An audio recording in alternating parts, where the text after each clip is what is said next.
Енді төрге шыққан құдалар, құтты болсын төрлеріңіз. 2 жас бақытты болсын. Енді біздің апамыздың ұлы мен қызы ғой. Екеуіне денсаулық тілеймін. Апаға да осы 2 жастың жаңағы Гүлмира мен әпекке немере ғой. Енді о кісіге шөбересін сүйіп, 100-ге келіп жүре берсін. Сол жақсылық болсын осы жерде барлықтарыңыздың үйлеріңізде. Сол үшін алып қойыңыз. Ай, рахмет. Шабалақ соқпасын. Рахмет.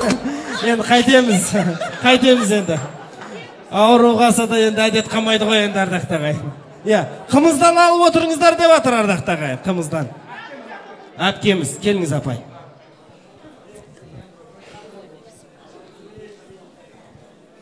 Хал құрметті тойшыл қауым, біріншіден айтарым осы алтын уақыттарыңызды бөліп, біздің қуанышымызды бөлісуге келгендеріңізге көптен көп рахмет. Осы біздің Түркпен ауылында 1-7 болды. Тойлап жатқанымызға, мына құдалықтарыңыз 1000 жылдық болсын, күйеулеріңіз 100 жылдық болсын. Барлықтарыңыздың үйлеріңізде осындай жақсылық болсын. Аспанымыз ашық, заманымыз тыныш болсын. Деніміз сау болып, осындай ағдастархан, қуаныштың дастарханында жинала беруді бізге Алла нәсіп етсін. Ендігі айтатыным мынау Нұржан бауырыма, мынау қолыңа қондырған құсың құтты болсын. Өткенде де айтқам Нұржан, енді сен жалғыз емессің, жаныңда шарапатың бар. Жалғыз өзіңе жауап бермейсің, енді сен 2 адамға жауап бересің. Әрқашанда жауап беріп, жауапты болуға үйрен. Атанаңды сыйла, 2 жақтың атанасын тең сыйла. Бар жақсылық болсын. Шарапат бізге ивалы келін болсын. Нұржан Қарақалпақ ауылына кішпейіл күйеу бала болсын. Бар жақсылық болсын. Әпек Гүлмира мынау жасап атқан қуаныштарың ұзағынан болсын. Тек жақсылық болсын. Шаңырақтарың ылғи шаттыққа жайылсын дастархандарың. Балаларыңның қызығын көріңдер. Барлықтарыңызға тек қуаныш, жақсылық тілеймін. Ай, рахмет. Ал, қалғанымыз қосылайық енді, Рахмет. Енді ақ тілегін білдірген мінекей алтындай ағайын туысымыздың атынан, осы ән шашуын жалғайын деп отырған Карибаевтар әулетінің атынан Гүлнардай қыздарыңыз бар екен. Мінекей өздеріңіздің аяулы қыздарыңыз ән салсын. Ортада ағайын туыс болып, арқа-жарқа билейік қанекей. Бола ма? Құдаларды ортаға биге шақырайықшы қанекей. Кет қанекей.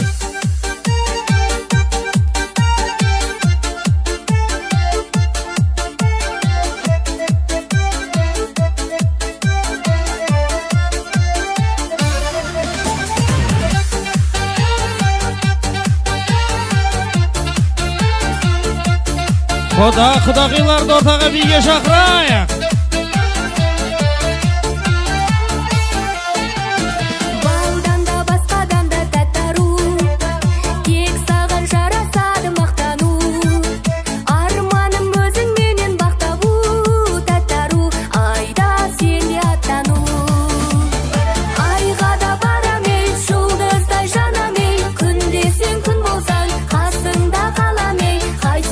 Қайтсем де өзіңмен бақытты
Шоқан ауылының жұлдызды Гүлнар қыздарымыз.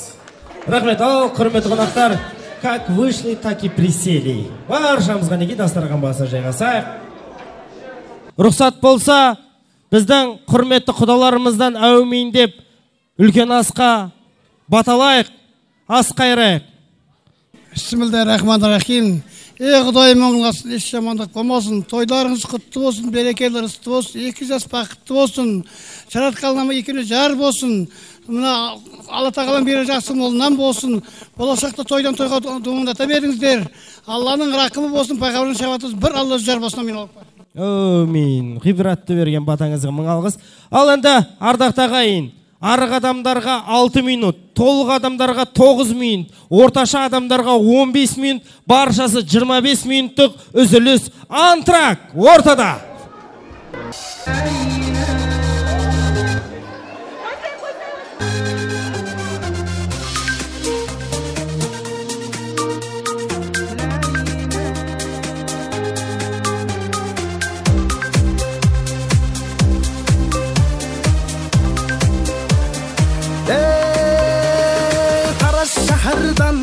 Шымкент шаһарға келін болып кеттің қалай лайла, бастадым мәнім басқаны жаным, шын бақытты еттің қалай лайла.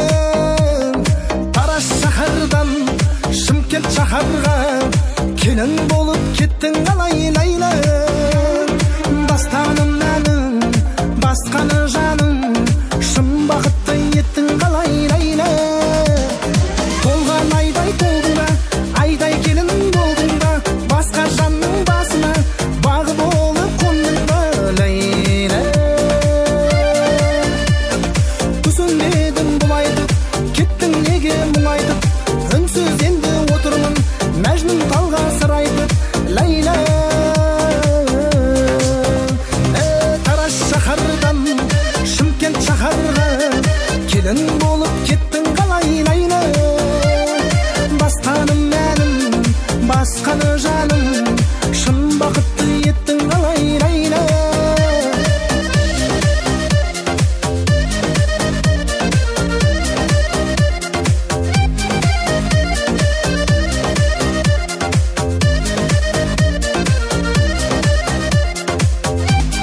Тараз шаһардан Шымкент шаһарға келін болып кеттің қалай ләйлә, бастадым мәнім басқаны жаным, шын бақытты еттің қалай ләйлә.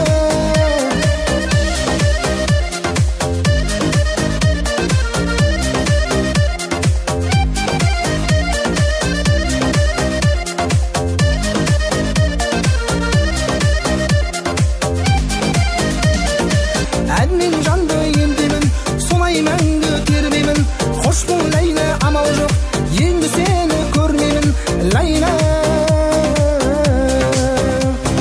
Тараз шаһардан Шымкент шаһарға келін болып кеттің қалай ләйлә, бастадым мәнім басқаны жаным, шын бақытты еттің қалай ләйлә. Тараз шаһардан Шымкент шаһарға бақытты еттің қалай ләйлә.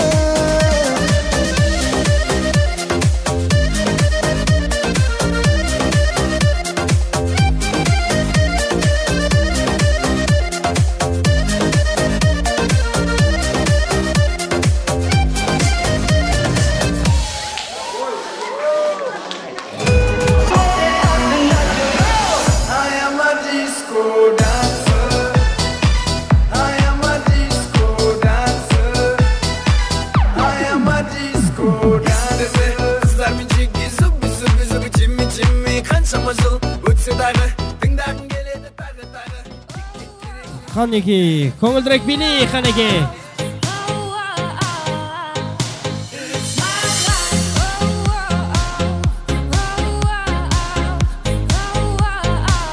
Шоқан ауылының 91-лері естілмейді.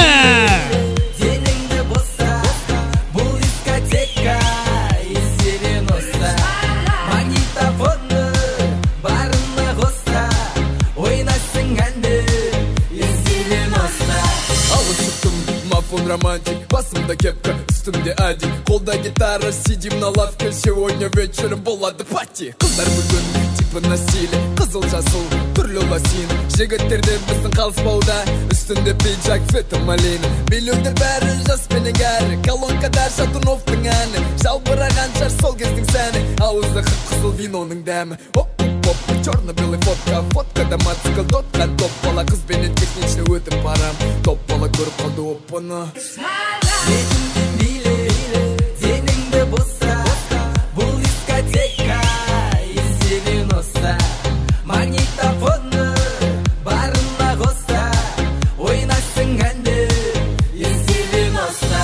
Играет педаль, мистер Кредо, танцы на улице до рассвета, в кармане жвачка, жуешь аппетитно, одену спортивку и возьми книгу, районский прикид, и мы будем на стиле, ключи от мопеда уже наготове, чуть покоряйте, девок района. Мы дети из 90-х, без интернета все было просто, нет айфона, есть Моторола, пьем липы с водой, заместо колы, делали историю без инстаграма, ходили на стрелки брат за брат, остаются лишь только воспоминания, жаль, что детство не вернется.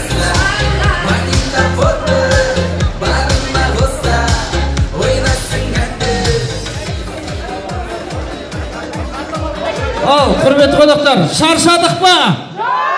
Шаршадық па? Шаршадық па?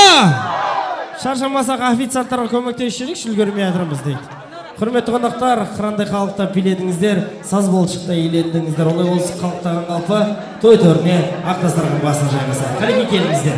Мерейлі мерекеміздің екінші жартысында бастай қардақтамай. Баршаларыңызға жаңғыртылама вальс болсын.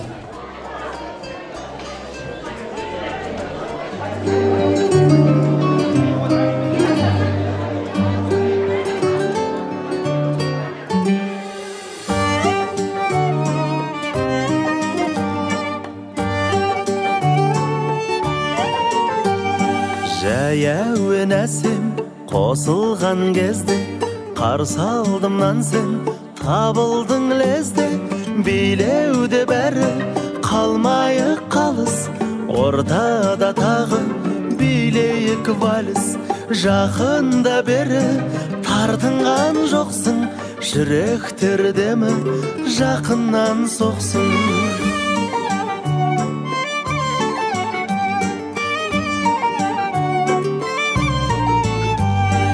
Көзіме қара, ұялма менен, жымиып қана қарайсың төмен, билеуде бәрі қалмайық қалыс, ортада тағы билейік вальс. Жақында бері тартынған жоқсың, жүректер демі жақыннан соқсын.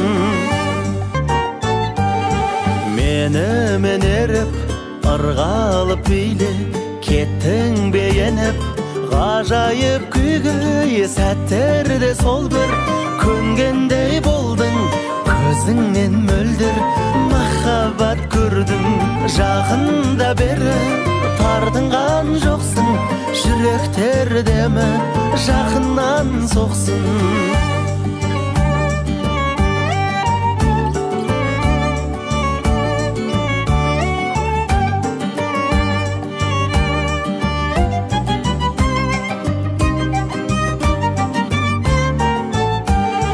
Билеуде бәрі қалмайық қалыс, ортада тағы билейік вальс. Жақында бері тартынған жоқсың, жүректер демі жақыннан соқсын. Жүректер демі жақыннан соқсын. Кеттік.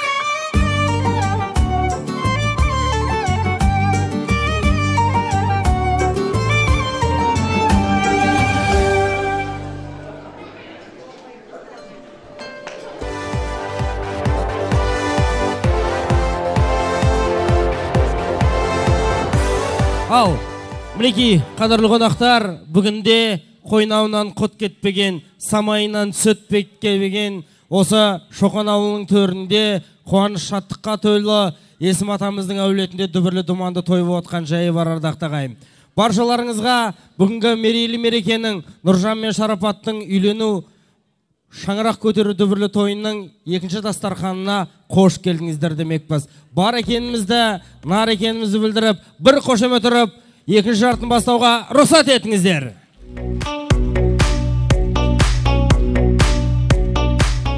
Ал, ардақты ағайын, қадірлі қонақтар, енді бүгінгі қуанышты, шаттыққа толы тойдың екінші жартысын әсем бимен бастайық.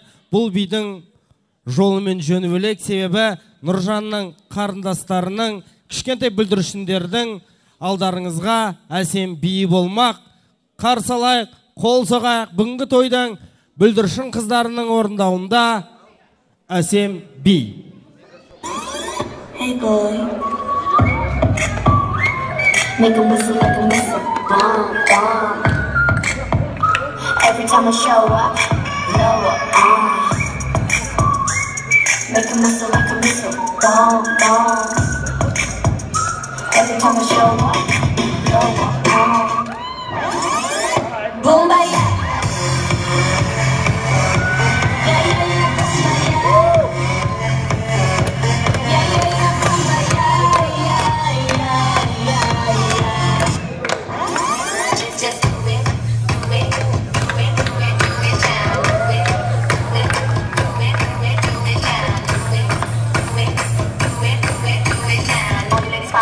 Like this.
Қолдау білдірейік.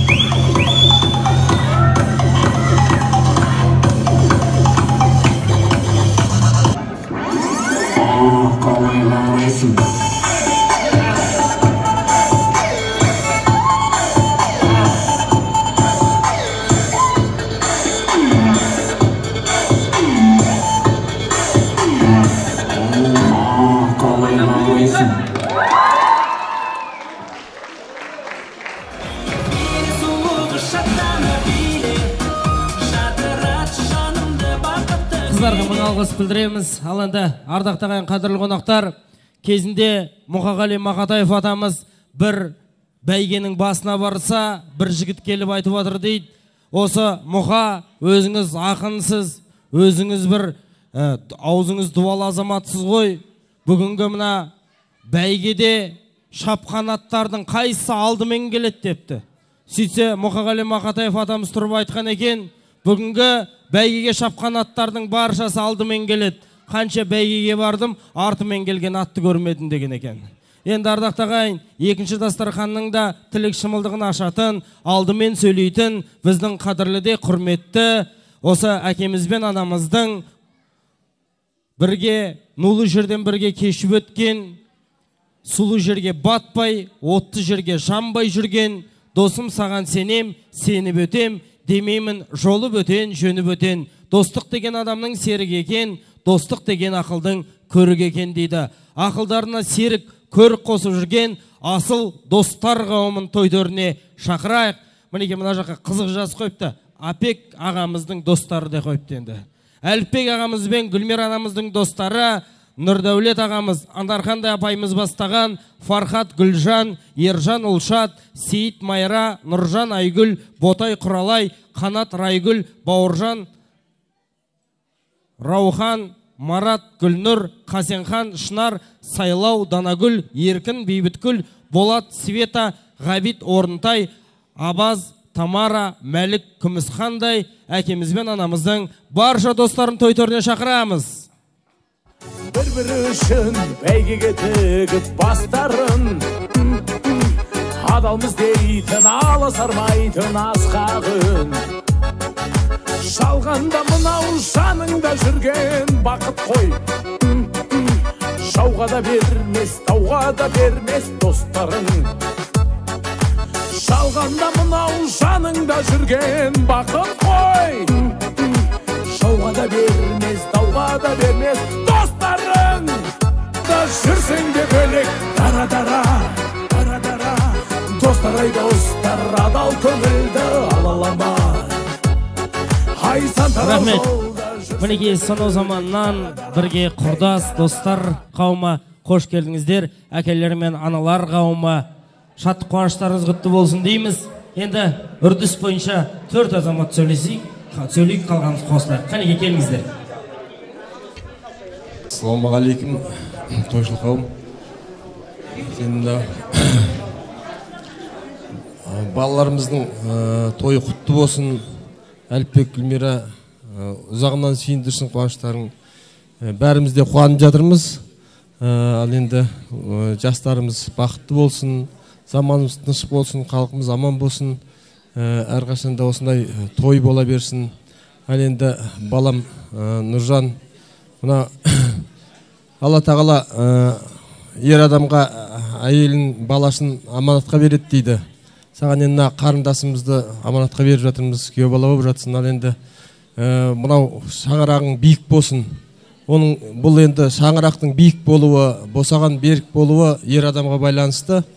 Ал енді әрқашанда осы шаңырағыңды шайқалтпай, жақсы бір өзіміз мақтанып жүретіндей бір отау иесі бол.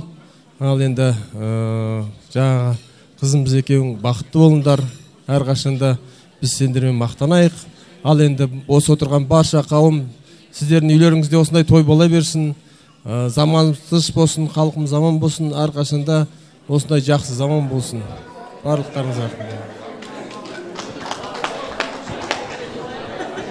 Ал енді құрметті құдалар, ауылымыз аралас, қойымыз қоралас дейді. Міне бір ауылда өсті, бір ауылда туды. Міне бірінен сырын біледі, бірінің бірін. Мына 2 жас бақытты болсын. Қыздарыңыз менің енді досымның, әпегімнің шаңырағына иманды, ибалы қыз болып келін болсын. Әпектің ұрпағын көбейтсін. Ұядан егерсең ұшқанда соны аласың дейді. Енді ауылда көріп жүрміз.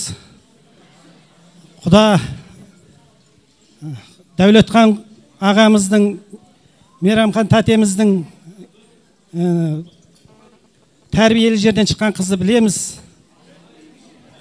Енді әпекке сондай жақсы келін болады деп өзім ойлаймын. Құдалықтарыңыз 1000 жылдық болсын. Күйеу 100 жылдық болсын.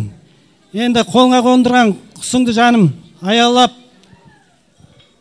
әкең мен шешеңнің үлгісін алсаң жаман болмайсың. Мына дәл осы жерде отырған құда жекжатқа, ауылдастарыма, отбасыларыңызда сондай той болсын. Үлкен қуаныш болсын.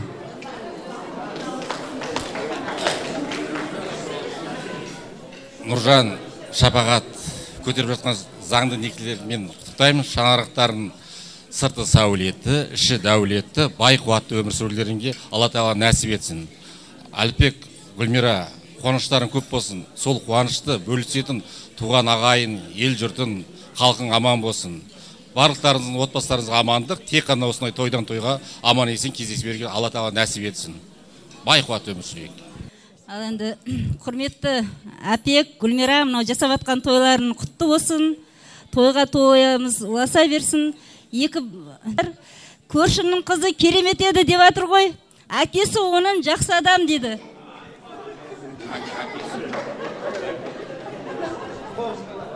Ал енді ассалаумағалейкум тойшыл қауым. Апек, Аббас болсын, Гүлмира, жасап жатқан тойларың құтты болсын. Тәтеміз отыр ма мына жерде, шешеміз, анамыз? Бар ма? Тәтем, жасап жатқан тойларыңыз құтты болсын. Дендеріңіз сау болсын. Нұржан балам, мынау қолыңа қондырған құсың аялай біл. Шаңырақтарың биік болсын, босағаларың берік болсын. Сендерге бар жақсылық тілеймін. Ал мына жиналған қауым барлық жанұяда осындай той болсын. Қуаныш болсын. Рахмет енді. Ал, қалғанымыз қосыламыз ғой. Айтқан тілектеріңіз қабыл болсын. Хош шаттық қуаныш сіздерге де жұғысты болсын деген тілегіміз бар, ниетіміз бар. Сый-сапаттарыңыз табыстап қойыңыздар. Енді осы достар болып, кезіндегі жастар болып, ортада билеп барып, дастархан басына жайғасыңыздар. Қызық екенсің, мен қызығып жүрсем бозық екенсің. Қызық болсаң да, қызық бол. Ал, өздеріңіздің замандарыңыздағы әсем би. And today we're just modern talking.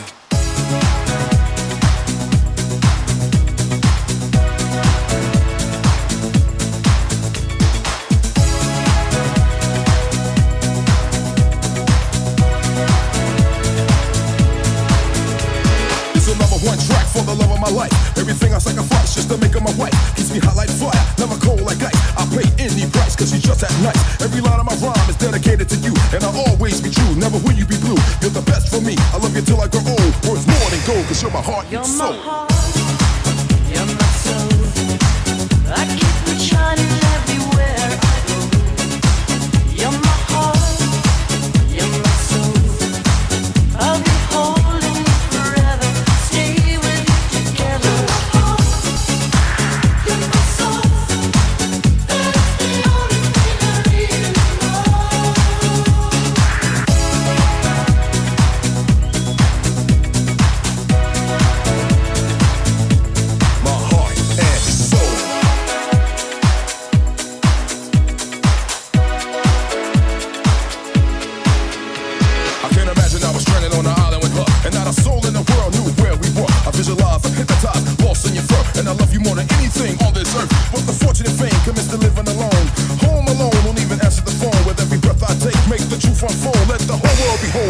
I keep it shining everywhere I go. You're my heart, you're my soul. I'll be holding you forever, stay with you together. You're my heart, you're my soul. Yeah, I'm feeling that I love you, bro. You're my heart, you're my soul. That's the only thing I really know.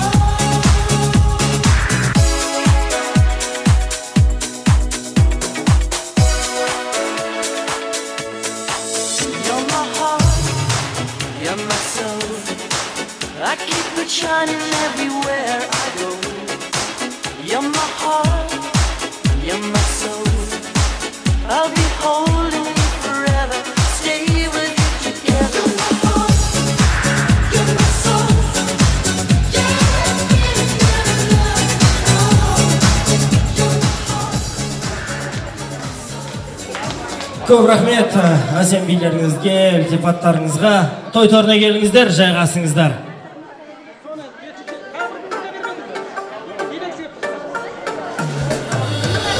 Келіңіздер, той торына жайғасыңыздар. Ал енді, қадірлі қонақтар, келесі кереметтей ақ тілектің кезегін.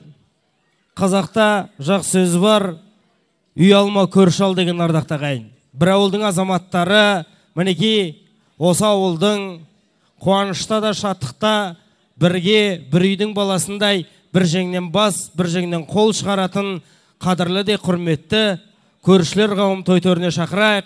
Мерзетхан, Діка, Гүлден, Гүлжан, Мейірхан, Меруерт, Меделхан, Мират, Әділхан, Рысжан, Мақат, Нестайдай осы ауылдың азаматтары біздің құрметті көршілер қауымын той төріне шақырамыз ардақты ағайын.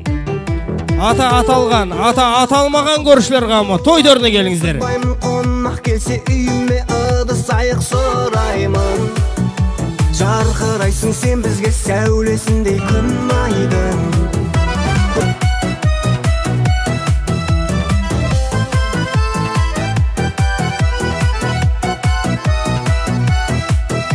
Кіріп шығып жолшыбай жүретін хал сұрай алыстағы туыстан Рахмет. Ал, ата аталған, ата аталмаған барша көршілер ортаға шықты ма? Гүлмира тіте. Барса шықты ма? Көршілер қауым. Қалыс қалмады ғой ешкім. Көршілер. Көршісіздер ма? Көршісіздер ма? Ауылдас. Келіңіздер. Бірақ тұрыңыздар. Мына микрофон мен колонка енесімен келін сияқты. Бір-біріне жақындап кетсе бұл шиқылдап кететін әдеті бар. Ал келіңіздер, қайсыларыңыздан бастаймыз? Келіңіз. Ата, апа. Ассалаумағалейкум, құрметті тойшы қауымдар. Мейрамхан енді және де енді мына Гүлмайра, Әбек. Балаларың бақытты болсын. Әрқашан шаңырақтары биік, екі босағасы тең.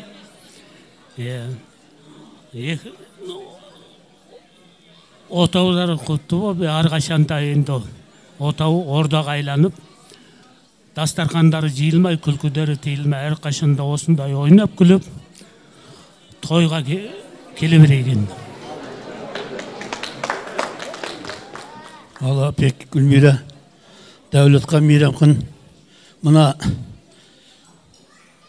бас қосып отырған 2 жас балаларың бақытты болсын, шаңырағы биік, босағасы берік болсын, аспандар ашық болсын, аңсаған арман жетсін. Мына енді мына 2 балаға айтарым, мына ата-аналарыңды сыйлап өмір-бақи. Қандай мәпілсіздер осындай жақсылық жасап отыр. Соны енді ақтаңдар болашақта. Енді бақытты болыңдар.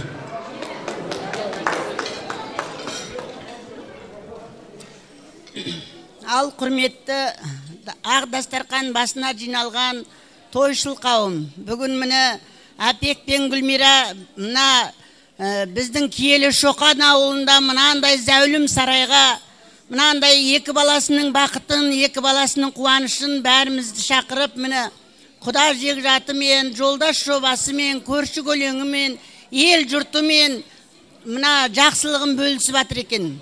Мына той бәрімізге ортақ сияқты. Міне той құтты болсын. Айналайын Әпек, Гүлмира. Тойларың құтты болсын жандарым. Тек қана осы балалардың жақсылығын көріңдер. Дәулетхан, Мейрамхан, айналайын шыққан төрлерің құтты болсын. Құдалықтарыңыз 1000 жылдық болсын. Күйеу 100 жылдық болсын. Нұржан, Шарапат, айналайын бақытты болыңдар. Тек жақсылықтарыңды көрсетіңдер.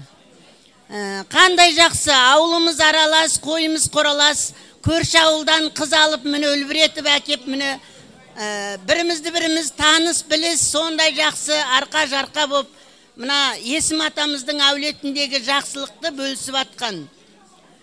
Тек қана барлықтарыңызға жақсылық тілеймін. Осындай той барлықтарыңызда болсын. Тойларыңыз құтты болсын. Қалғанымыз қосыламыз ба? Неткен керемет тамаша ақ тілек. Мінеке қуаныш шаттықтарыңыз құтты болсын дейміз. Осы көшелеріңіздегі ауылдарыңызда шаттық қуаныш, мінеке тек қана той болсын деген ниетіміз бар. Қазақтың қара қазаны 2 жағдайда ғана қыж-қыж қайнайды дейді. Біреу қайғылы өлім болса, бірі осындай той қуаныш дейді. Алла бұйыртып, ауылдарыңызда, сіздердің шаңырақтарыңызда қара қазандағы бауырсақ пісіру, ет асу осындай қуаныш тойға болсын деген тілегіміз бар. Сол күнде шапқылап, ойнап күліп жүре беріңіздер. Енді сыйлықтарыңыз табыстап, билеп барып дастархан басына жайғасыңыздар, келіңіздер. Күл, тағы да күлші, күліп менің жанымда жадырап жүрші, екеумізге тәңірді. Да, көрші қауымның енді азғантай бір сыйлықтарымыз бар еді. Сіздерге табыс етейік. Қабылдаңыздар. Рахмет. Бәрекелді, ал келіңіздер, дастархан басына жайғасыңыздар. Тағы да күлші, күліп менің жанымда жадырап жүрші, екеумізге тәңірден. Келесі кезекте осындай думан тойдың басты кейіпкері Нұржандай ұлдарыңызды, досымызды ортаға шақырсақ бола ма екен? Ал баршамыз қолдау көрсетейік. Нұржан, ыңғай келсе, тоқта. Енді ортаға жай шықпайсың. Бүгін қуанышыңды білдіріп ортаға бір билеп келші. Ал, кет қанекей. Еркекпін мен, тек бір сөйлеп шұлғынатын еркекпін мен. Бір ғасырда бір Нұреке, молодец. Баланың ойыны ғой, не Не білем, шынымен де бір құда болып келе жатқан сияқтысың. Қиналып билеп келатсың ғой. Бүйтіп қиналып үйленіп отқан жоқсың ғой енді. Қуаныштан үйленіп отсың. Сен қайтадан шақырайық, қанекей, қайтадан дұрыстап билеп келші, Нұреке. Болмайды мынау би. Үйленген жігіттің биіне құсамайды негізі. Тас шайнап құм түктіретін қазақтың ер азаматы, Шоқалауының мүйізі қарағайдай марғасқасы. Ал Шоқан ауылының 91-лердің ішіндегі бірегейі, бүгіннен бастап бойдақ емес Нұржан! Көңілдіріп, келіп!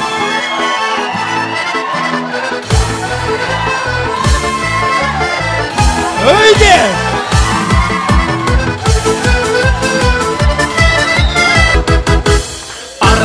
Жалындаған не машу.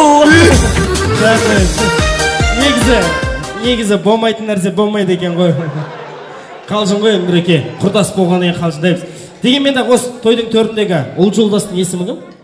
Алмас, менің тезкам екен ғой. Ұл жолдасты ортаға шақырсақ болады ғой, Енді ұл жолдасты да ортаға жайыш келмейсің, билеп келесің. Келістік па? Ал қанекей, Алмас Батыр!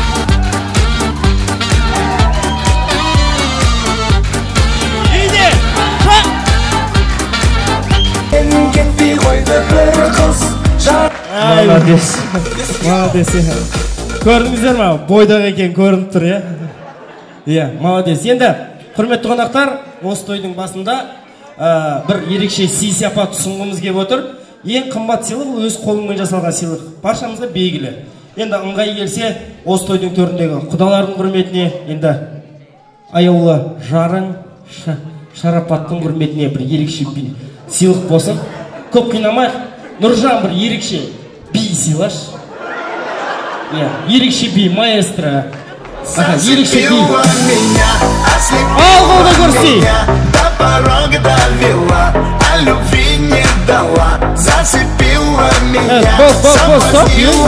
Маған мен сынай деп тұрмын ғой қазір. Нұржан, би сыйлаш десем кетіп баратқан.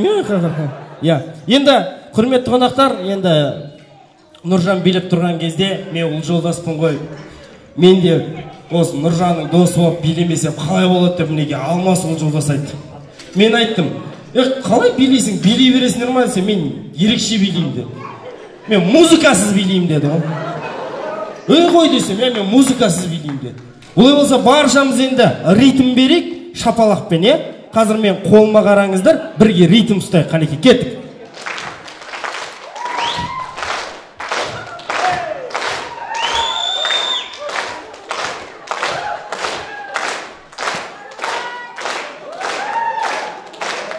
Бәрекелді, қошемет! Бәрекелді, рахмет.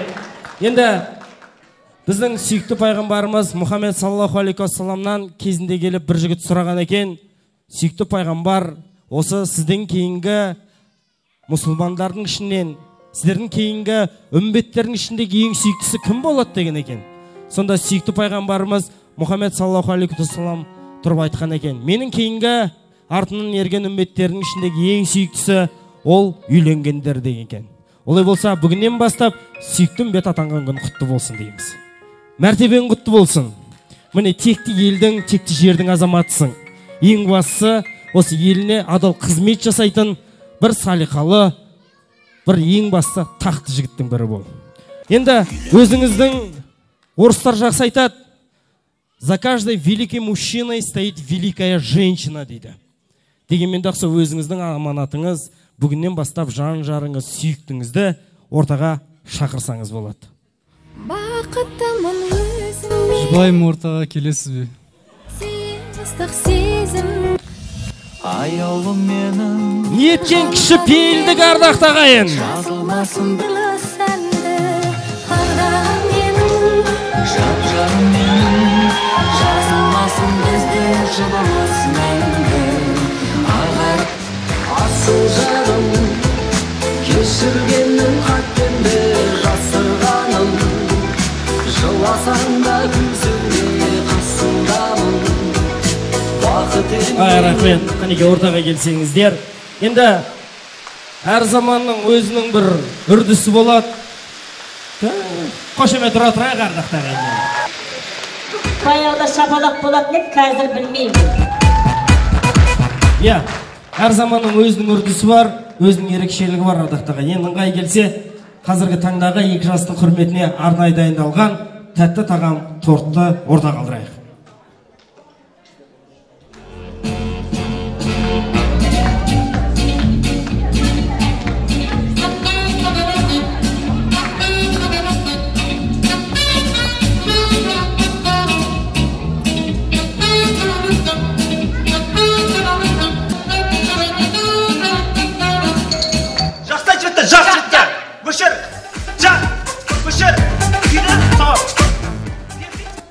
Бәрекелді. Ал енді қадірлі қонақтар, құрметті Нұржан Шарапат, мінекей алдарыңызға тәтті тағам алдырттық.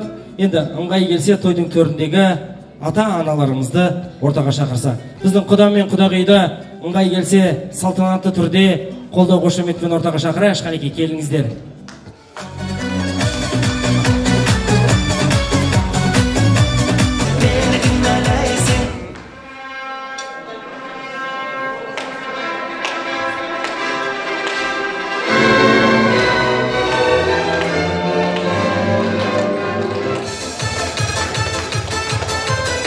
Ал, құрметті ата-ана, сіздер келіңіздер. Мінекей, бір тізбекке тұрсаңыздар. Ал енді, ала берса, осы шаңырақтың ең басты кухняның хозяйкасы бұйырса, осы мінекей шәугім мен пышақтың иесі сіз, Шарапат ханым. Ал Нұреге сіз қолдау білдіріңіз. Бірге ұстап, қандай этажда тұрғыларыңыз келеді, сол этаждағы тортты кесіңіздер.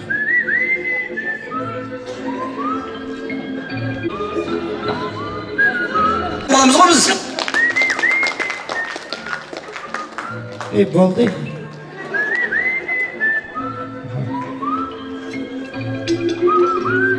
Өздеріңізге лайықтырып салып алсаңыздар.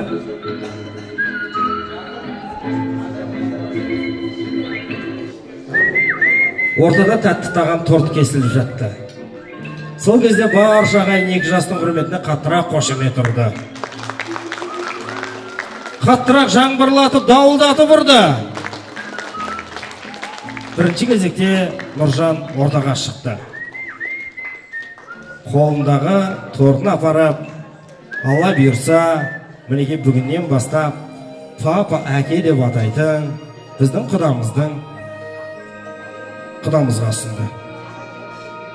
Құдамыз «Оу» деп жеуді. Кейіннен барып «Мама» деп құдағиымызға ұсынды. Біздің құдағиымыз тұрды да «Тәтті» деп жеу алды.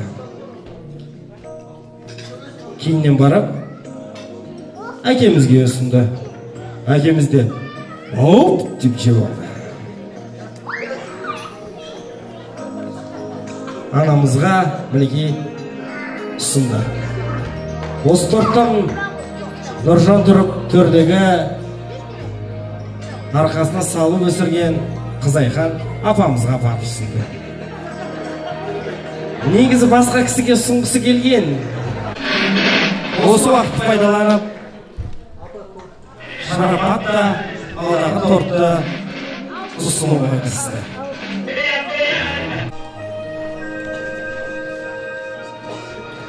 Осы дүниеге 9 ай 9 күн көтеріп алып келіп, бақ қаққан ата-анасына да құрмет көрсетіп, бүгінгі кештің ең тәттісін осы кісілерден бастады. Кейіннен жастар бір-бірлеріне ұсынды. Ал енді Нұреке, сіз өзіңіз бастаңыз бірінші. Ал шарапат. Рахмет. Нұреке, айтшы, торт тәтті ма? Тағы да берші. Қорқпай, үлкен берсеш, жігіт қой бұл. Нұреке, торт тәтті ма? Тағы да берші.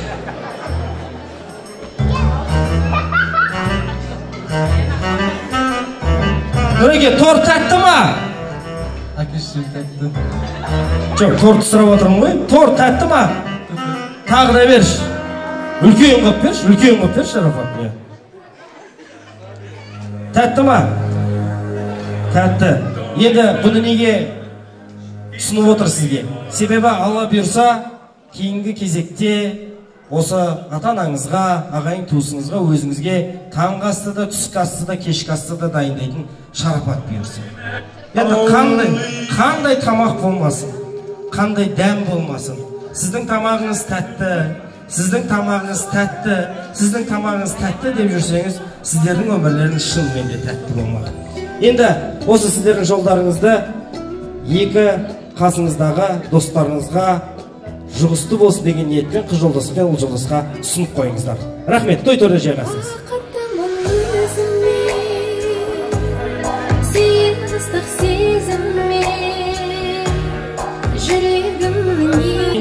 Бір қатарға тұрыңыздар. Енді сіздерден осы барша елдің ағайынның алдында сұрап алайын деп отырмын. Ұнады ма? Өте тамаша жігіт. Өте тамаша жігіт. Ал, құдағи, күйеу балаңыз ұнады ма? Ұнады деп. Келініңіз ұнады ма? Келініңіз ұнады ма?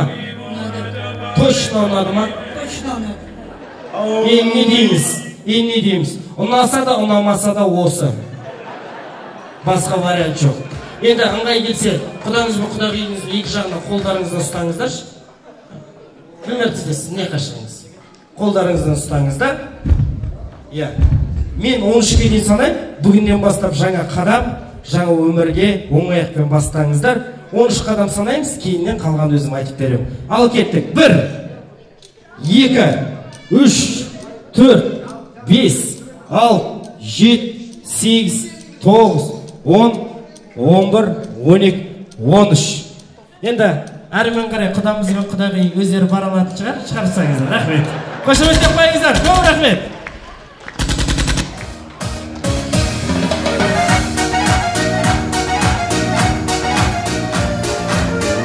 Ал енді, Нұржан, сіздің достарыңыздың ішінден сіз үшін тұратын неде болса да қайтпайтын азаматтар көп екен білеміз. Бірақ соның бірі Алмас, Алмас досыңыз алсақ болады, ол жолда сіз ортаға келіңіз. Енді тағы да қандай досыңыз бар? Нұрлан дейді, Нұрланды ортаға шақырайық. Қай Нұрлан? Мінекей, Нұрлан дейді. Үшінші жігіт, кім? Кім бар тағы? Бауырлардың ішінен, достардың ішінен бола береді. Тілек дейді, Тілек деген азаматты ортаға шақырайық. Тілек. Төртінші азамат Бөлесі Мадияр дейді. Қанеке ортаға келіңіздер. Біздің жігіттер, мені жігіттер, керемет жігіттер. Мадияр, бар ма? Сен жыладың, жігітім, сен жыладың.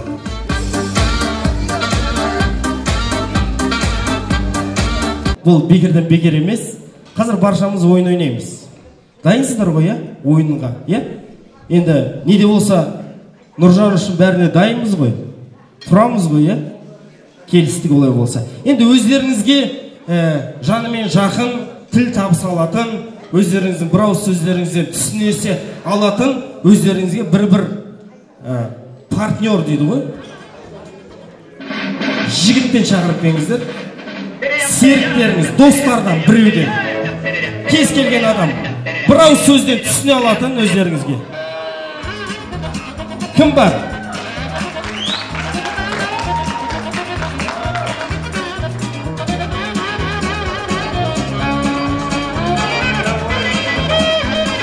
Қалайда? Сіздер келіңіздер.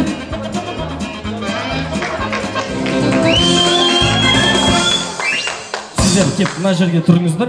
Бір-бірлер жақындырақ кеп тұрыңыздар. Сіздер Нұрлан тұра беріңіздер.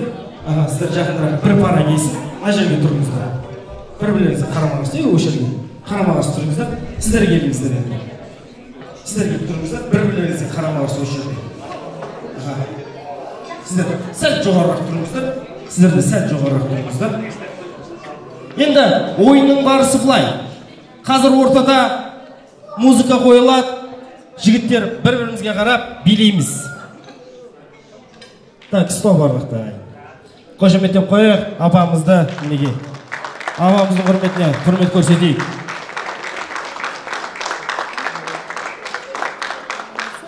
Былай бір-бірлерімізге қарап билейміз. Музыка тоқтайды.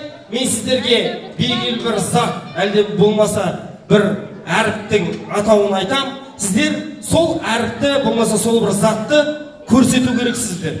Бір-бірлеріңізбен қосылып, сол әріпті өздеріңіздің қалайда болмаса, өздеріңіздің ептіліктеріңізбен қолдарыңызға, аяқтарыңызды қолдан отырып көрсету керексіздер.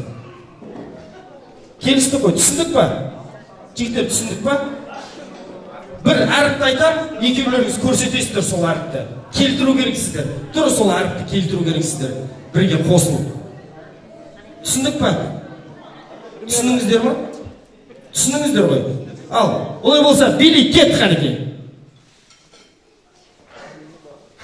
Bu kadar mı, bu kadar mı acımasız oldun sen? Bu kadar mı, bu kadar mı özledin de aramadın neden? Bu kadar mı, bu kadar mı acımasız oldun sen? Bu kadar mı? Tarpı. Traktör degендей. Bir-birimizden қайталамаймыз. Bir-birimizden қайталамаймыз. Ерекше болу керек. Т деген ерекше болу керек. Ерекше Т болу керек. Bir-birimizden қайталамаймыз. Т. Мынау Т. Мына атын айтсаңыздаршы. Бол. Бөлілер ғой, бұл кісілер бөлілер, Тұрыңыздар, Сіздерге, молодец, Класстас па? Жігіттер, келесін көрсетеміз, осылай. Түсіндік қой, ал бір репетиция болсын. Кет қанеке, әрмен қара билейміз. Көңілірек билей. Кім сені салады осы күйге? Көңілім көтеріліп қалсын. Меніме шығасың ба биге? Жойылар көңілдегім. С әрпі.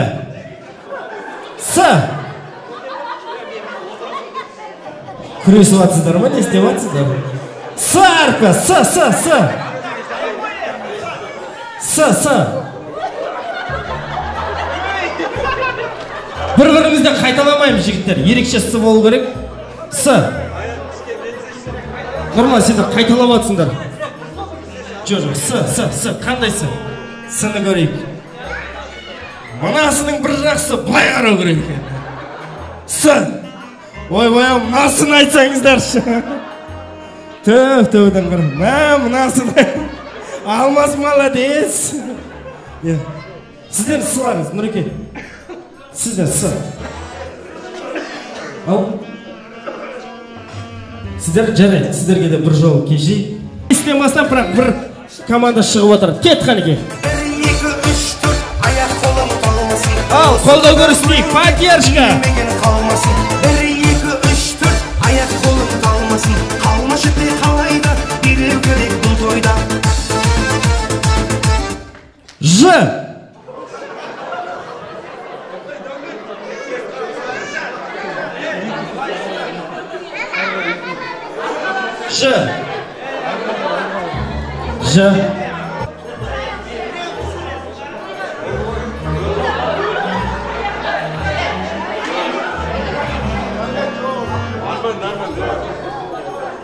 Шимақ жығы мынау. Бір екінші класста қоятыншы. Тәп, мына кісілерді айтсаңыздаршы. Таза жы деп отты. Молодцы. Молодцы, енді ренжімеңіздер. Сіздерге енді. Көп рахмет. Көп рахмет. Аға. Ал, келіңіздер. Келіңіздер. Ал. Бір-бірлеріңізге қарап тұрыңыздар. Кеттік қанекей. Келесі. Кластастар қайда?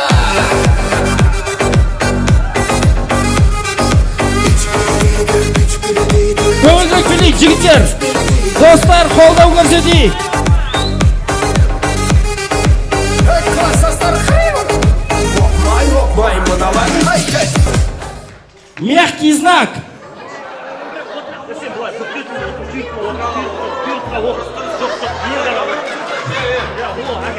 Нұрлан, наоборот отырыңдар. Наоборот, Нұрлан.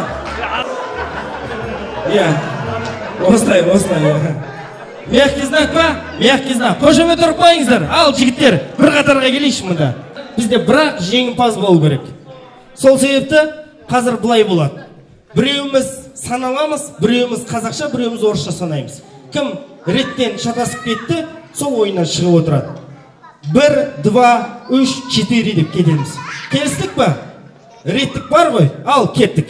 1, 2, 3, 4, 5, 6, 7, 8, 9, 10, 11, 12, 13, 14, 15, 16, 17, 18, 19,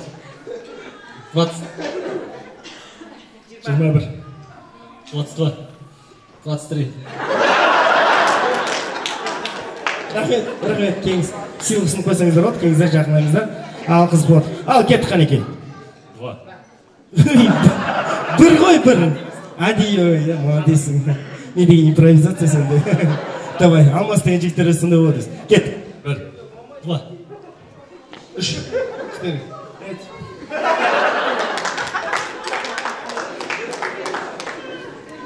Ал, кеттік. 1, 2, 3, 4, 5, 6, 7, 8, 9, 10, 11. 9 қалып кетті дейсің ба? Нұрекең. Сисяфар қалбаңыз. Ал, тройка лучших. Ал, кеттік қанекей. 1, 2, 3. Енді болады енді алмашы. Ең главный, бронзовыйсың ғой сен. Бронзовый призер. Енді сіздердің жұбайларыңыз бар ма? Бар ма? Сіз жұбайыңыз шақырыңыз, сіздің. Аха, енді бір. Бұлай жасақ, сіздің параңыз ретінде кімді шақырсақ болады? Сіздің параңыз ретінде. Гүлнұрды ма, да қыз жолдасты ма? Гүлнара, Ал, сіздің жұбайыңызды. Тойда жоқ па? Жоқ, негіз бір кісіні шақырайық енді. Кім?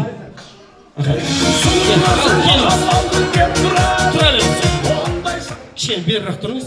Осы жерде тұрайық. Ал, мына жерге.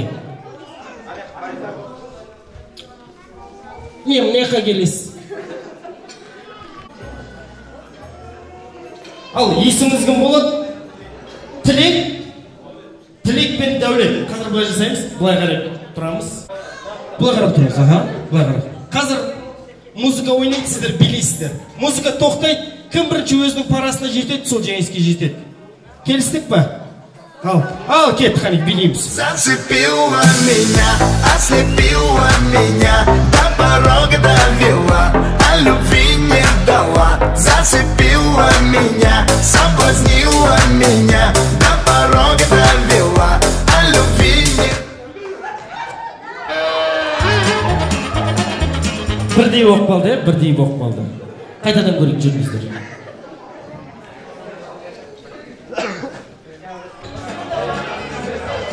Cha cha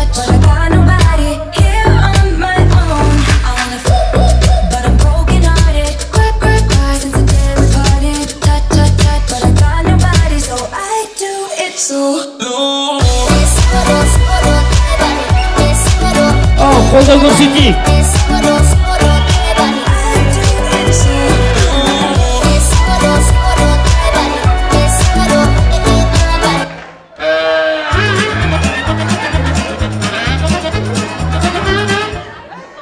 Кім бірінші? Бір дей ма? Кім бірінші? Дәулет! Дәулет! Тілек! Бір дейді. Қанеке келіңіздер, сіздерге сый-сияпат. Сый-сияпат ұсынып қойыңыздар. Дәулетке де, тілекке де. Көп рахмет. Бірдей азаматтар. Балаларды ортаға шақырыңыздар, баршаларыңыз. Келіңдер. Келе қой. Бағанан бері маған мешет етіп жүрген, ойнаған кісілерге мешет етіп жүрген кісілер. Келіңіздер, баршаларыңыз. Бір қатарға тұрайық, қанеке, бір қатарға тұрайық. Бірімізді қолымыздан ұстап тұрамыз, келіңдер. Ұстап тұрайық. Бүлдіршіндер, кел, бергел ғой. Қолымыздан ұстап тұрайық. Тұр сонда. Аха, енді әр заманда, әр азамат бүлдіршін кезінде әр түрлі маман иесі болуды армандайды. Енді әкелеріміз металлург, космонавт болуды армандаса, біздің заманымыздағы азаматтар юрист, банкир болуды армандайды. Қазіргі бүлдіршіндер кім болуды армандайды екен, білейік.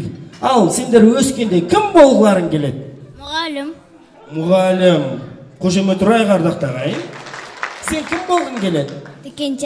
Дүкенші, молодец. Осы ауылда дүкенші кім? Танисың ба? Танымайсың ба? Молодец. Сен кім болғың келеді? Шаштараз дейді. Бәрі ауылда қалғысы келеді екен. Сен кім болғың келеді? Дәрігер, молодец. Сен кім болғың келеді? Бизнесмен болғың келеді. Сен өскенде кім боласың?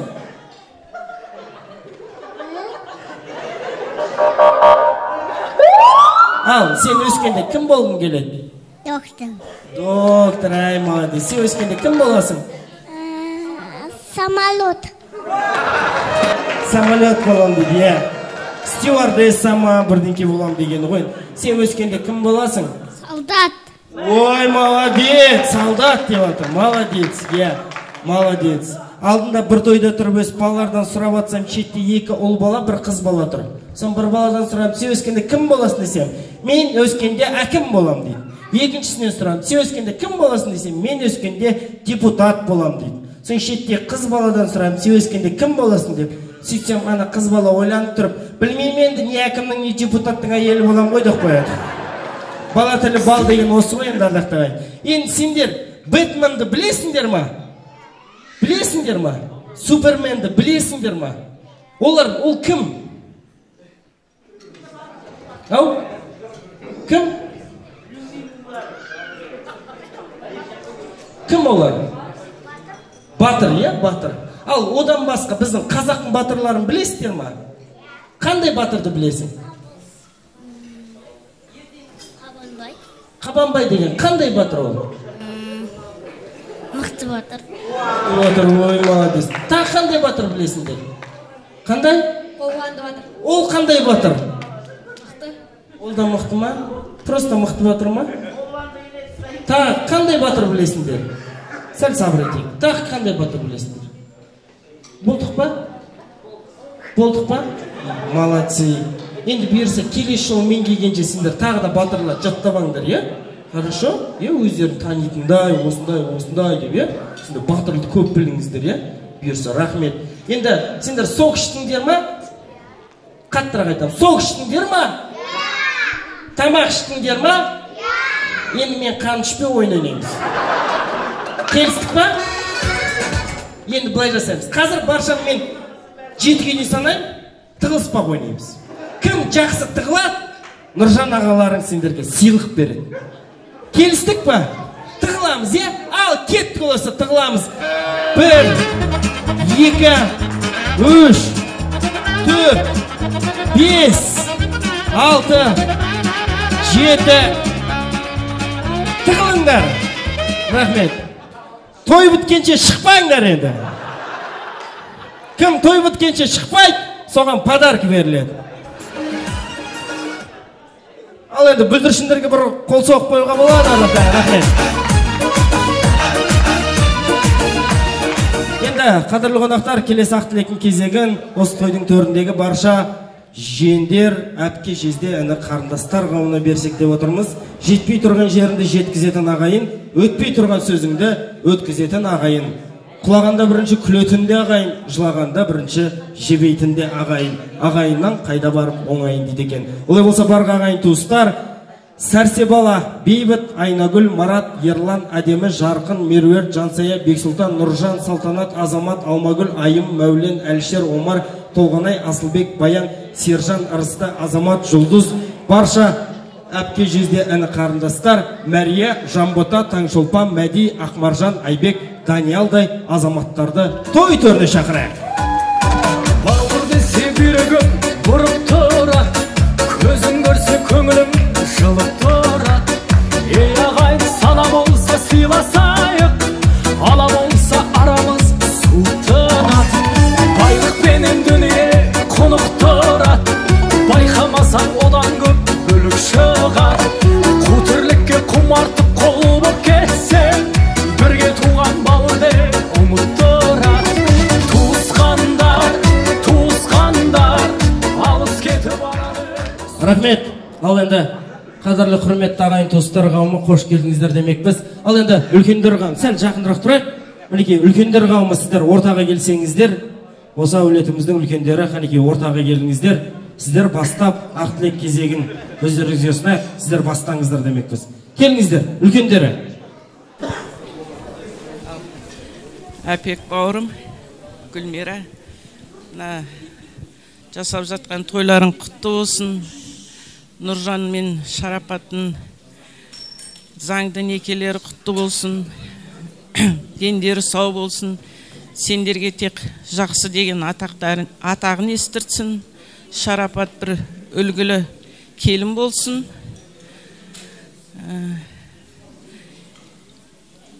Тек тойдан тойға жете беріңдер. Үбірлі шүбірлі болсын. Сендерге немере сыйласын. Тек осы әулеттен жақсылық кетпесін.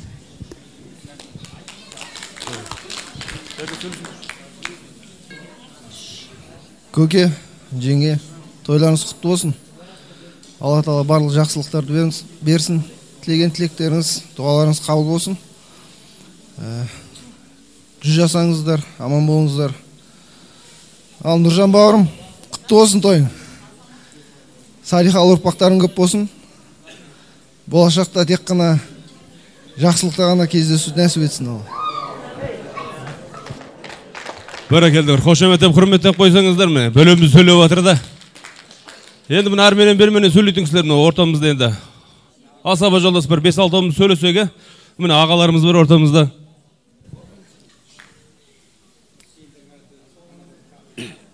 Ал енді Әпек, Гүлмира, қуаныштарың құтты болсын, балалары бақытты болсын.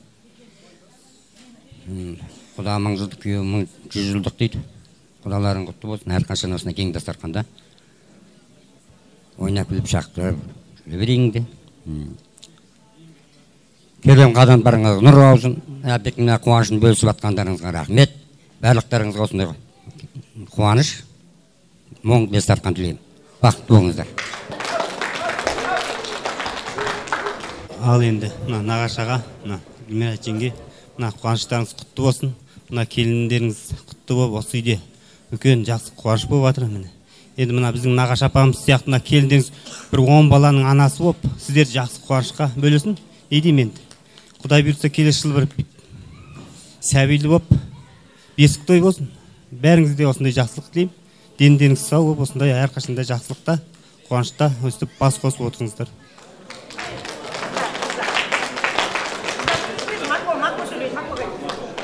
Ассалаумағалейкум, құрметті ағайын. Бұл той, үлкен той, бұл Есім атамыздың шаңырағына келген берекелі үлкен той. Есім атамыздың асыл жары, апамыздың тойы, менің әкемнің, Әлпек әкемнің, Гүлмира анамның тойы. Енді өзім Нұржан ағаммен бала кезден бірге өскен соң, көңілім босап жатса өздеріңіз түсінесіздер.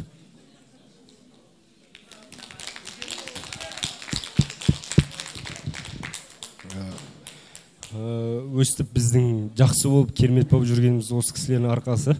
Соны біз бағалап, соны сол үміттен ақтасақ болды. Ең бастысы сол. Ал енді бауырым, жеңешем, тілерім тек бақытты болыңдар, өмір жастарың ұзақ болсын.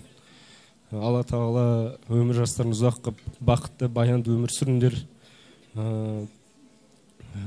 Жүректеріңден иман кетпесін, кәртиіп, ақсақалды сартысты болып, сол өмірлерінің соңына дейін бір-біріңді аялап өтіңдер, тілерім сол. Ал бәрекелді болыңыздар, ардақты ағайындар, құрметті ағайын туған туыс бауырлар, осындай бөрелердің, жиендердің, әпке шешелердің құрметіне бір қошеметтеп құрмете қойсаңыздар, той құтты болсын. Ал ассалаумағалейкум ардақты ағайындар, құрметті қонақтар, құрметті текті қазақ елдің ұрпақтары.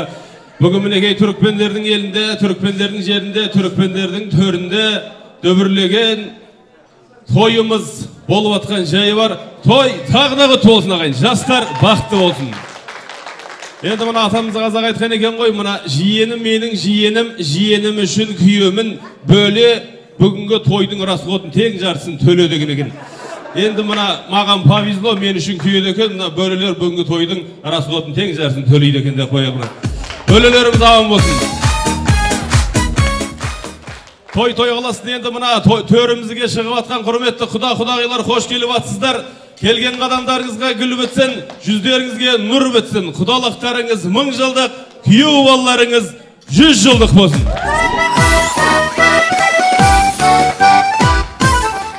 Бәрекелден бүгін мінекей Нұржандай ініміз өзіміз мінекей, өзіміздің ініміз шаңырақ көтеріп бүгін мінекей тойхананың төрінде Алталаштың басын қоспаса да ағайын туған туыстың басын осы мінекей ата анасының арқасында, ата әжелеріміз, апаларымыздың арқасында бүгін мінекей ақтастархан жайып, қуанышты бөліссең көбейеді, қайғыны бөліссең азаяды. Бүгін мінекей қуанышымызды бөлісіп атқан жайымыз бар.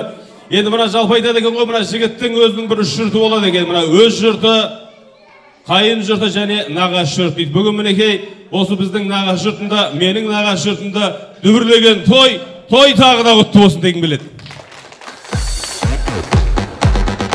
Енді мына тойхананың төрінде тұрған жалынды жастарға не дейміз енді мына? Қадыр Мырзалиев атамыз айтқандай, мына үйленсең де өкініш, үйленбесең де өкініш деген екен.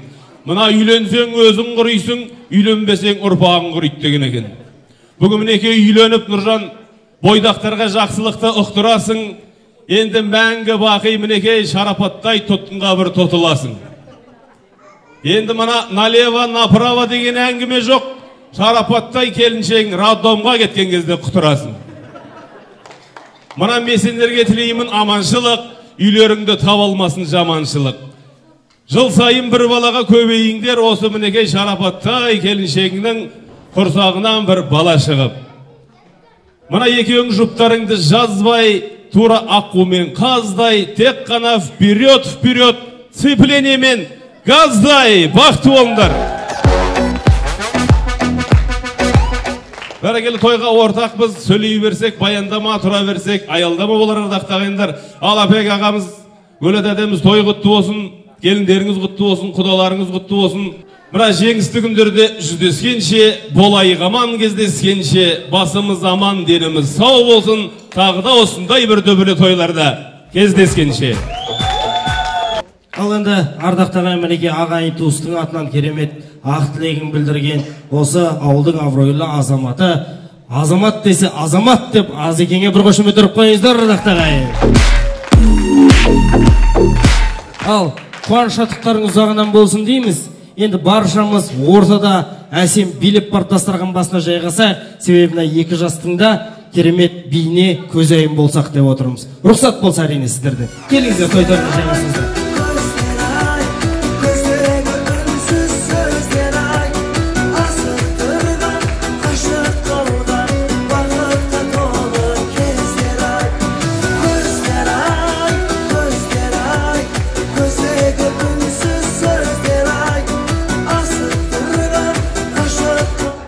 Рахмет. Көз тик етпесін деп отыр. Көз тик етпесін сіздерге.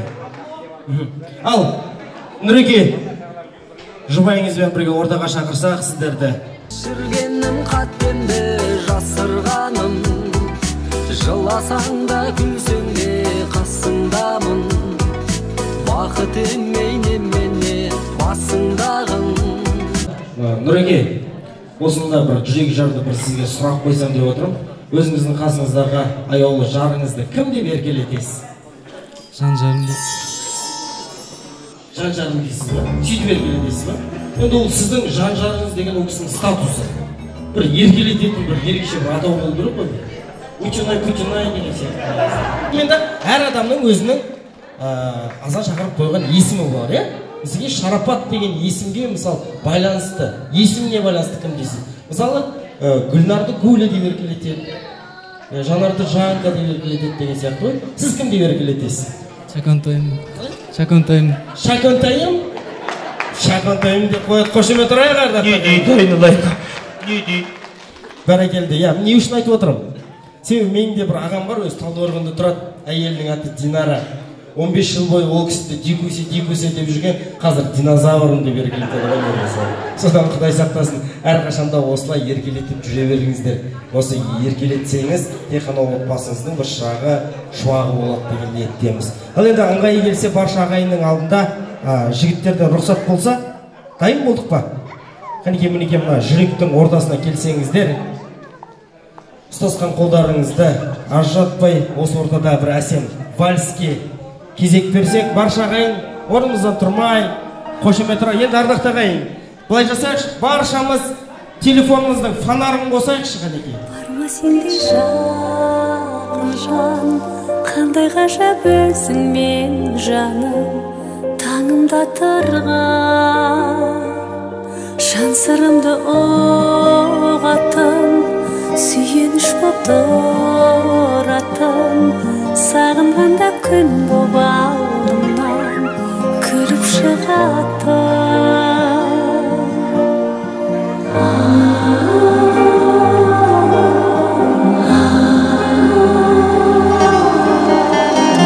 Жаным сенің бақыт шығыр жанатын,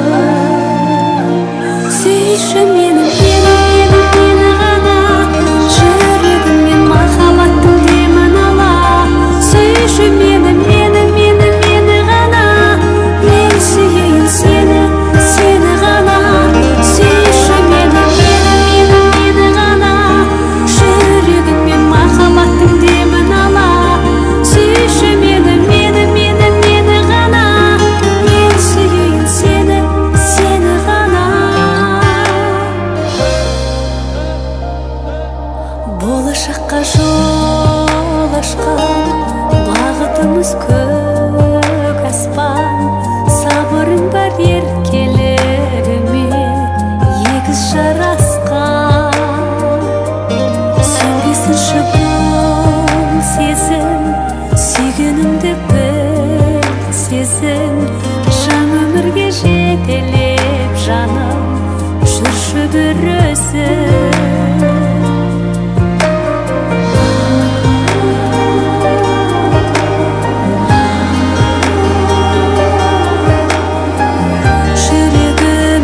Қолдау көрсетейік, ардақты ағайын.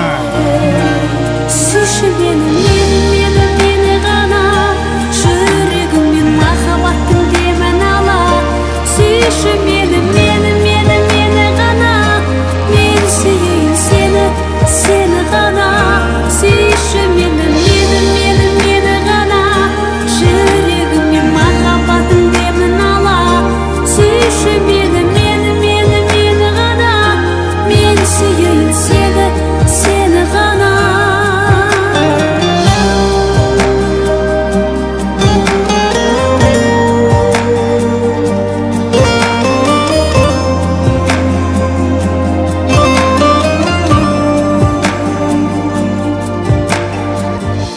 Сүйші мені ғана, жүрегіммен махаббаттың демін ала. Сүйші мені ғана, мен сүйейін сені ғана. Сүйші мені ғана, жүрегіммен махаббаттың демін ала. Сүйші мені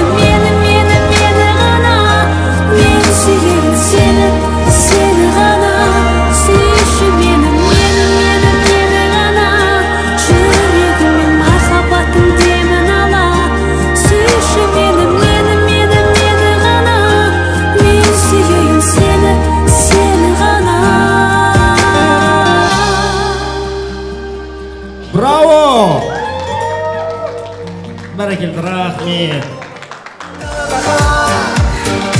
Хабарласым алмадым, түсіме жаурадым далаға. Байқадық ардақтаған, Чоқанға ең бір жақсы кереметі қар жақсы жауы деген еді. Ал енді, бүлдіршіндер, тығыламыз баршамыз, жүгіріңдер, тығыламыз. Қонақтар, мәртебелі меймандар қауымы осы ортада бөліп жармай, осы Нұрекеңмен Шарапаттың барша қаумалаған достарын ортаға шақырғым келіп отыр. Және де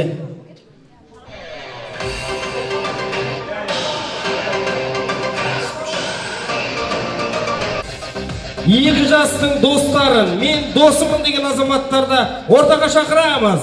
Нұржан мен Шарапаттың достары. Тұрсың тағы, өмірдің көп қойсаңы, қызықтың алды бәрі.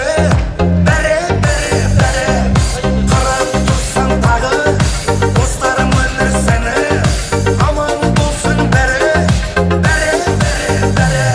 Жүрегім менің молодой, достарым менің золотой, бауырларым бар дорогой, ақшығы ғажап қой.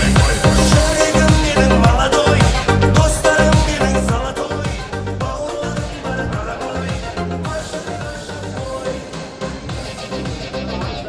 Ал енді, қадірлі қонақтар, бүгінгі мінекей екі жастың қасындағы осы шаттығында, қуанышында бірге шапқылап жүрген азаматтар, достар қауымы. Енді дегенмен де ыңғай келсе осы қыз жолдас пен ұл жолдасты ортаға шақырайық.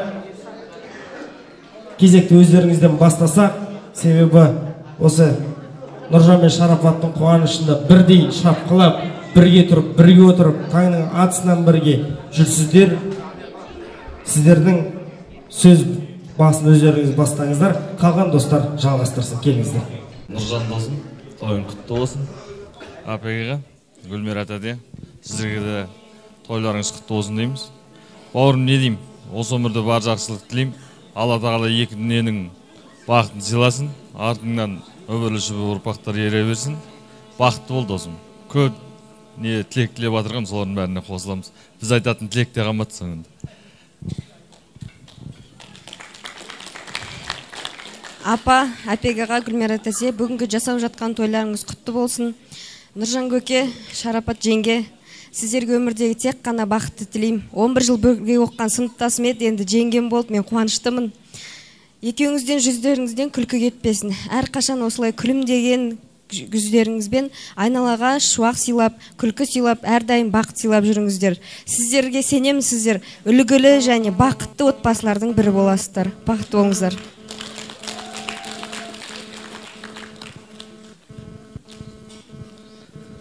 Апегаға, Гүлмира тәте, апа, Қызайхан апа, тойларыңыз құтты болсын. Сіздердің тойларыңыз, сіздерге зор денсаулық, ашық аспан. Барша келген қонақтарға, келген қадамдарыңызға нұр жаусын. Нұржан енді екеміз бала кезден жайлауда бірге тай тебісіп дейді ғой, бірге өскен ең жан досым бала кезден. Шарапат, екеуіңе ашық аспан, мол уақыт. Мен жолым тілеймін. Осы 2-3 күн бұрын сәбилі болып жатырмын. Бұйырса сендерге бұйырсын сол. Денсаулықтарың мықты болсын. Тек қана жақсылықтарыңды жиналайық. Барша келген қонақтарға көп-көп рахмет. Ал бақытты болыңдар. Ал енді тойларыңыз құтты болсын. Апегаға, Гүлмира тәте. Біз Нұржан екеуміз кемпірдің баласымыз ғой. Бала кезден тойларыңыз құтты болсын, той қыласын, шаңырақтарыңыздан той кетпесін, қораларыңыздан қой кетпесін. Бұйырса келесі жылы шілдехана тойында кездесіп, Шарапат қыздарымыз ұл да тапсын, қыз да тапсын, шамасы келсе жыл да тапсын деп бір қол соғып қойыңыздар. Тойларыңыз құтты болсын, досым бақытты бол.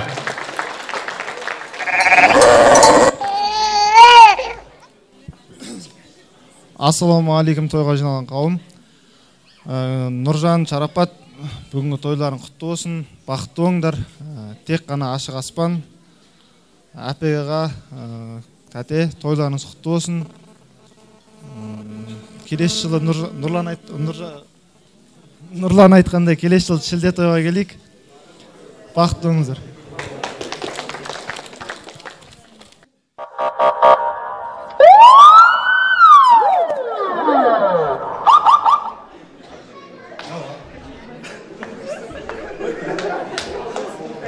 те.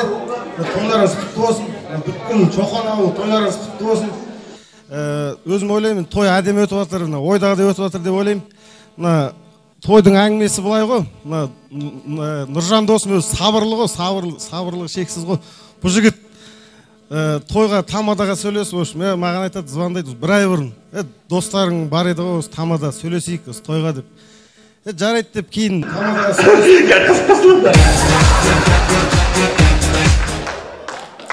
Сонымен сөйлесіп қоямыз да қыз қасыла десін.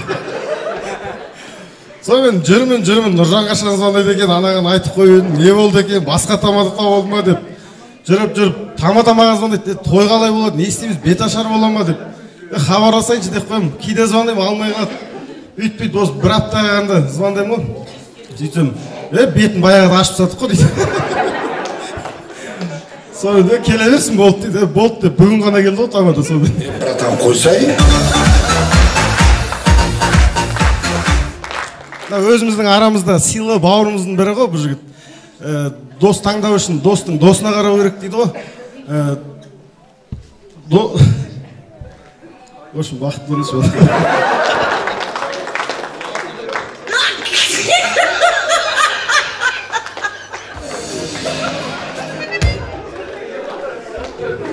Сәлеметсіздер ма?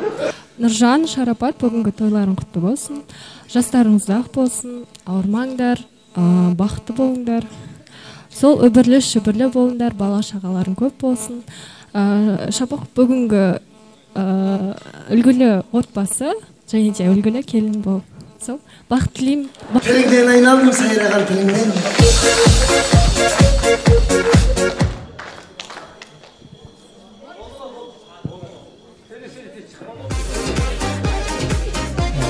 Шарапат, Нұржан, тойларың құтты болсын.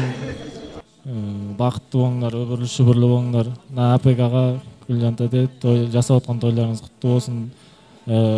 Үйлеріңізден бақ кетпесін, береке, тек дастархандарыңыз жақсылыққа жайыла берсін. Барша келген қонақтарды рахмет барлықтарыңызға. Достарына рахмет. Не деймін, той құтты болсын.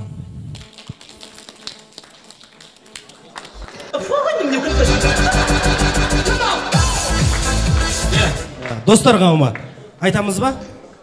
Қосыламыз ба? Бәрі жақынырақ тұрыңыздар, жақынырақ келіп тұрыңыздар. Аға, енді бұлай қалғанымыз қосылайық, мен қазір айтып отырам, 2 жас жайлы жақсы сөздер. Сіздер ант етеміз деп отырасыздар, келістік па, бір репетиция жасап көрейік қанекей. 1, 2, 3. Ант етем. Болмайды, дұрыстап қатты айтайық қанекей, жігіттер сияқты, ер азаматтар қаттырақ айтайық. Ал 1, 2, 3.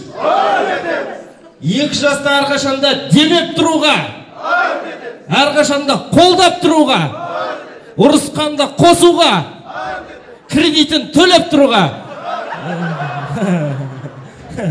Чет-чет қалдық, негізінде. Қалжың ғой, енді өзіміздің құрдастарымыз болғаннан кейін қалжыңдаймыз, ардақтаған. Дегенмен бұл азаматтардың да бір ерекше әнші шоуы бар екен. Құндыз, да? Құндыздай Шарапаттың құрбысы ән салады, қалғанымыз билейміз қанеке. Ортада көңілдірек. Аттың өшкір крепит.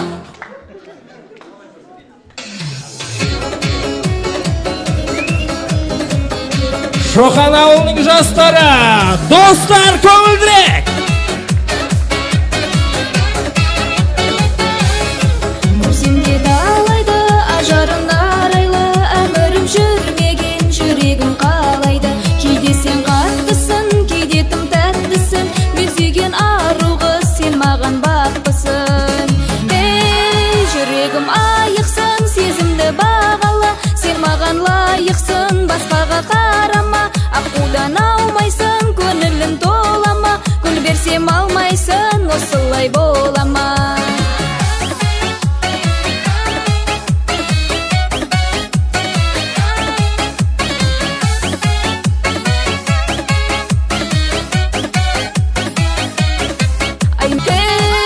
Жүрегім айықсың, сезімді бағала, сен маған лайықсың, басқаға қарама.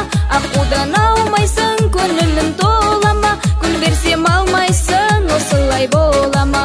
Жүрегім айықсың, сезімді бағала, басқаға қарама, ақудан аумайсың, көңілің толама, гүл берсем алмайсың, осылай болама.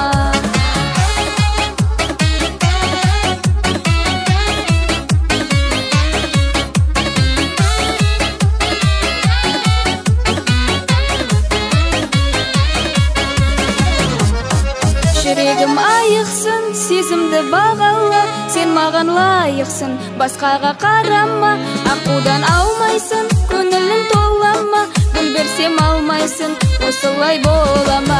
Жүрегім айықсын, сезімді бағала, сен маған лайықсың, басқаға қарама, ақудан аумайсың, көңілің толама, гүл берсем алмайсың, осылай болама. Жүрегім айықсын, сезімді бағала, сен маған лайықсың, басқаға қарама, ақудан алмайсың, көңілің толама, гүл берсем алмайсың, осылай болама, гүл берсем алмайсың, осылай болама.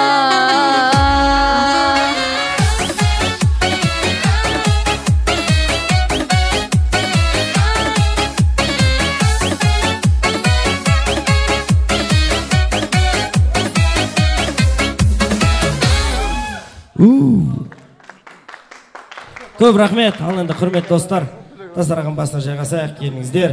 Ән салған Құндыз қарындасымызға бір қошемет ұрып қойыңыздар. Көп рахмет, мың алғыс. Енді қадірлі қонақтар, енді тағы бір 21 ғасырдың жаңа үрдісі гүл табыстау деп аталынады. Енді бұл гүлдің арнайы ниетпен, шын көңілімен шарапат қыздарыңыз осы тойдың төріндегі Мариям ханымға ұсынбақ. Қошемет, құрмет көрсетіп қойыңыздар. Мариям ханым ортада.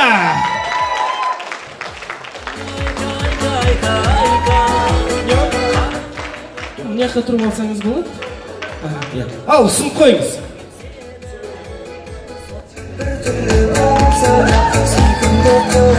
Рахмет. Ал, екі жас той төріне жайғасыңыздар, келіңіздер. Ал енді, қадірлі қонақтар, бүгінгі мерейлі мерекенінде мәресіне жетіп қалған жайымыз бар. Олай болса, бүгінде осы той қуанышының есі киесі баршаларыңызға құрметті де қадірлі, сыйлы да сымбатты болған Есім атамызбен Қызайхан анамыздың шаңырағындағы қуаныш шаттықтың есін киесін ортаға шақырайық. Әліпбек ағамызбен Гүлмира анамыз ортада. Ол үмітін ақтан, қызым гүлдей баптаған, той иесі шіркін, расында да жақсы адам. Ән салып би-билеп, ойын сауық құрайын, алағайын әнді бірге шырғайын. Баршамыз бірге. Әкеміз алтын, анамыз алтын, қол соғайықшы ағайын жалпың. Бәрі тамаша, көңіл қаласа, билеп шырғайық. Енді, қадірлі қонақтар, баршаларыңызға белгілі бүгінгі тойдың басты есі киесі ол тойдың төріндегі ақ жаулықты, алтын құрсақты осы Қызайхан апамызды ардақтағай. Сол кісінің баласы, сол кісінің тойы. Олай болса, Қызайхан апамыздың ақ тілегінен бастайық. Сізді білдіріп қойыңыз.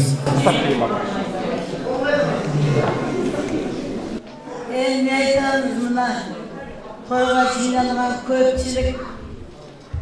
Дендерің сау, бастарың аман болсын қарағым. Әр қайсың үйдерің досындай той болсын. Жекжат, жұрат, жан-жақтан жиналған ағайын туысқандар.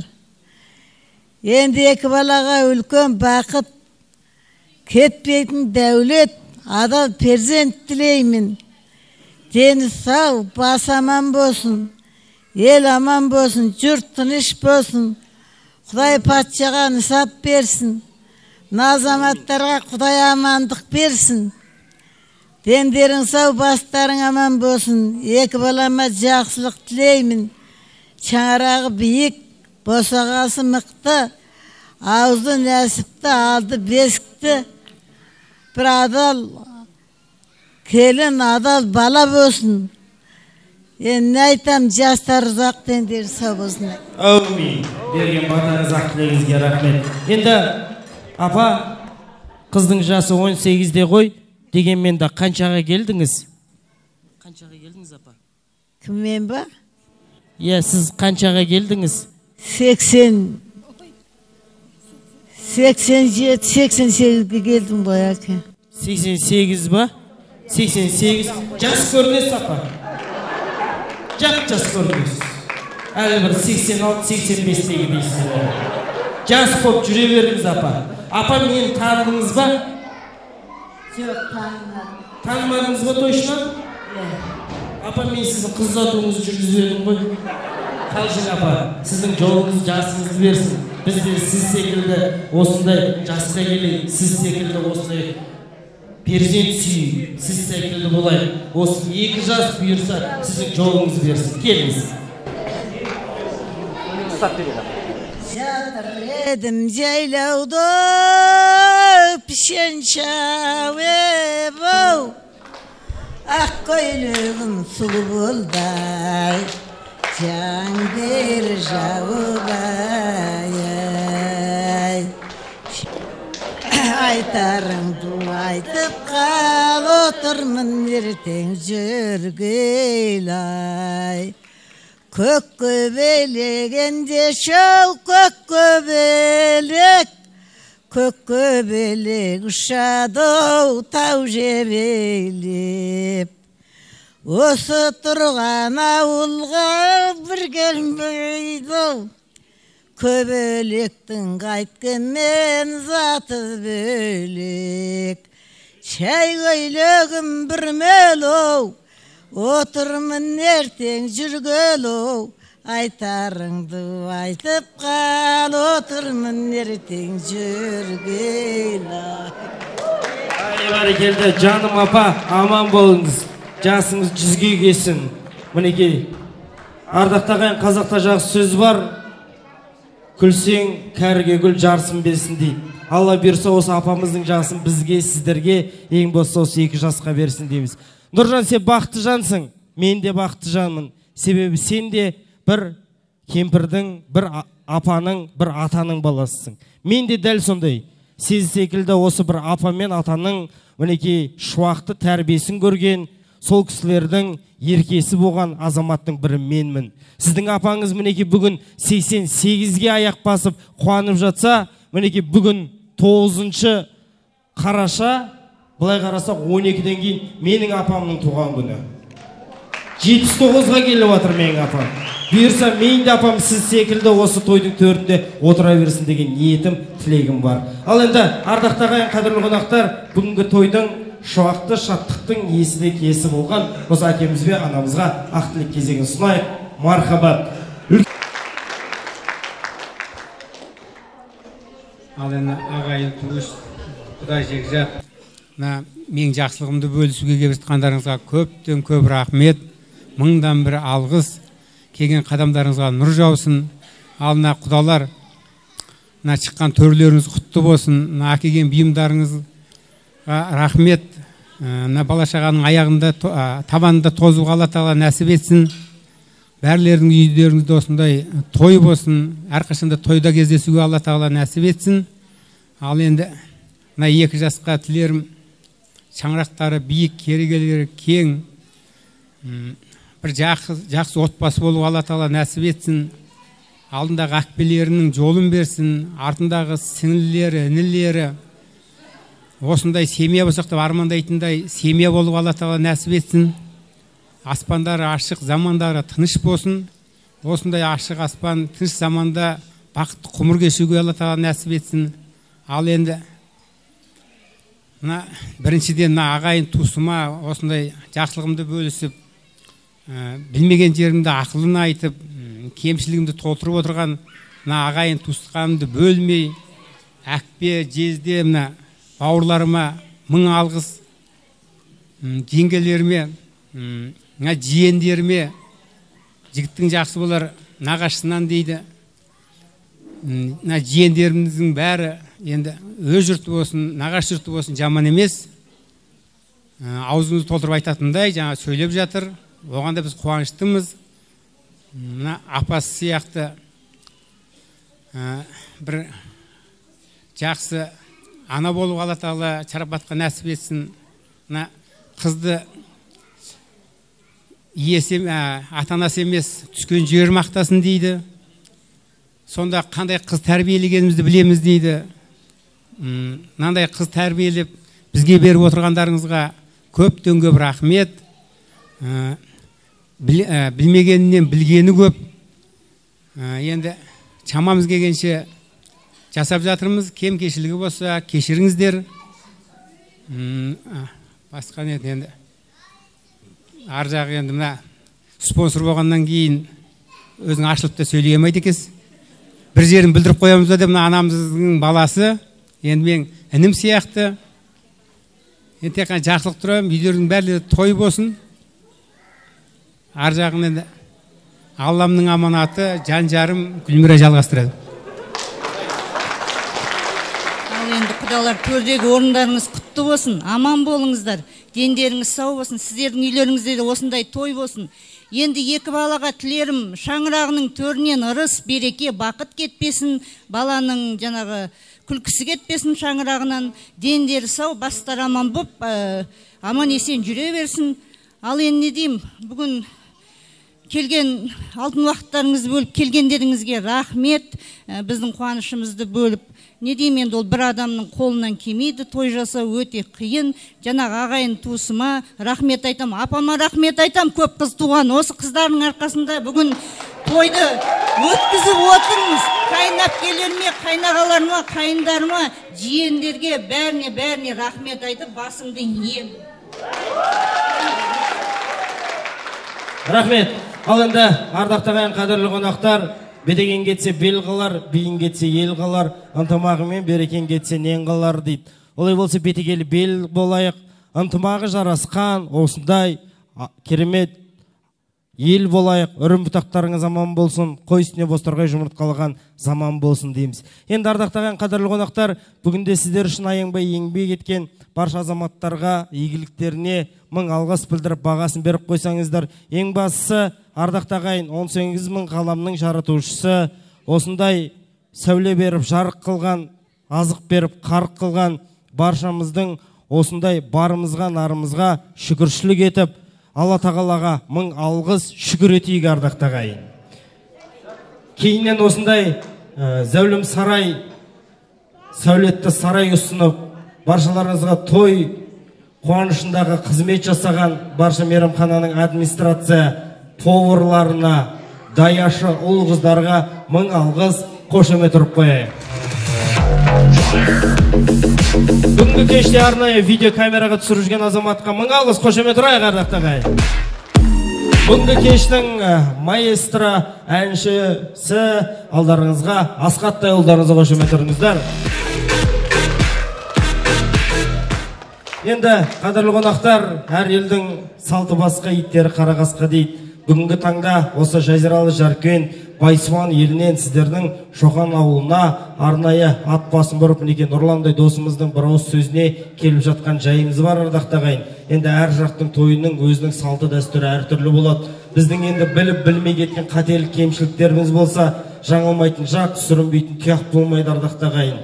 Бір қателік кемшіліктеріміз болса, әкелік пейілмен, аналық мейіріммен кешіріп қоюларыңызды сұраймыз ардақтағайын. Сіздермен бүгінгі кеште болған мен Алмас Әбдіреш. Рахмет! Большое спасибо! О, Боже, какой мужчина! Ең бірінші айтатын рахметіміз кетпіз. Осы тойдың осындай гүлденіп, осындай қызықты өтіп жатқаны, мына ат салып жатқаны Алмас баламызға, мына музыка жүргізіп отырған баламызға, мына видик түсіріп жатқан баламызға көптен көп рахмет. Осындай тойларың көп болсын. Біз ұқсап балаларыңыздың тойында тұруға Алла Тағала нәсіп етсін. Рахмет, ренжімеңіздер, жаңа өзіміз қобалжып арасында мұтып кетпіз. Сол айтайын деген. Рахмет, қалпынташымды бергендеріңізге рахмет.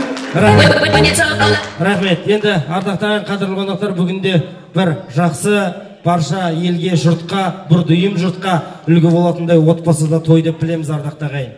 әкеміздің өзінің салмақты сөзі бар, жүрегінде иманы, аузында бісмілласы, қолында құраны бар. Мінеке керемет салиқалы азамат екен, баршаларыңызға аян ардақтағы ағайын. Мінеке сізден үлгі болсын, мінеке ауылдың азаматтары, осындай елдің әкелері сіздей болсын дейміз. Мінеке тәрбиелі, текті, осында әрқашанда күліп жүретін, қуанып жүретін мінеке анамыздан айналайын. Гүлмира тәте, келіңіз құтты болсын енді. Сіздің қолыңызға қой. Дегенмен де құдағиыңыз сізге бағана бір записка беріп жіберіп еді, өзің осын бересің ғой деп. Сол записканы табыс етейінші сізге. Барша елдің алдында оқыңызшы. Ал, не деп жазып қойыпты? 75. 75. Не болуы мүмкін ол? Не деп ойлайсыз 75 деген?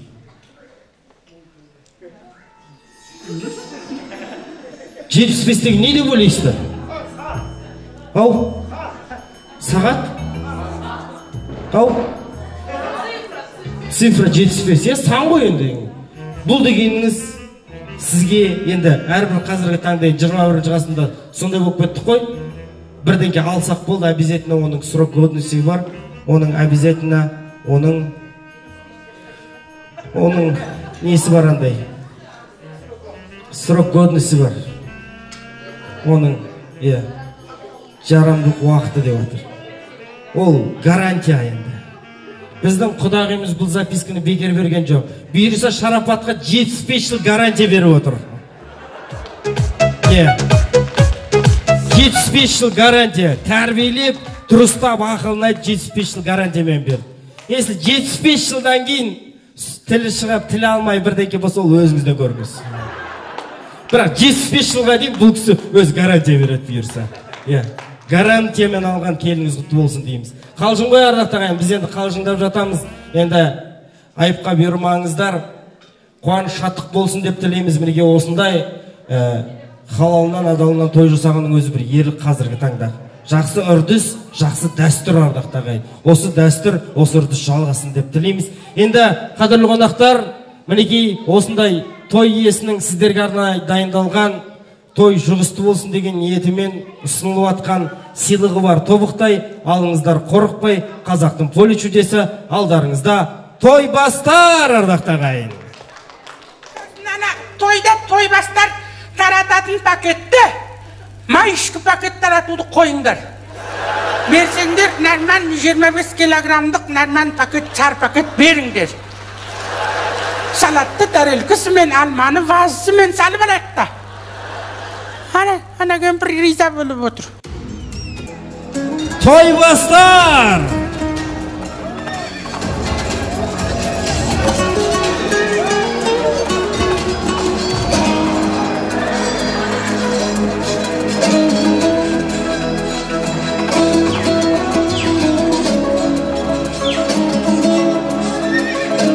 Рахмет, енді қадірлі қонақтар, ағалар қауым, енді ыңғай келсе, біз мұсылманбыз ғой, әлхамдүлілля дейміз. Батамен дастарханға отырамыз, батамен дастарханнан тұрамыз. Баршамыз дастарханда отыра тұрыңыздар. Қазақтың салты дәстүрі бар, ардақтағайын.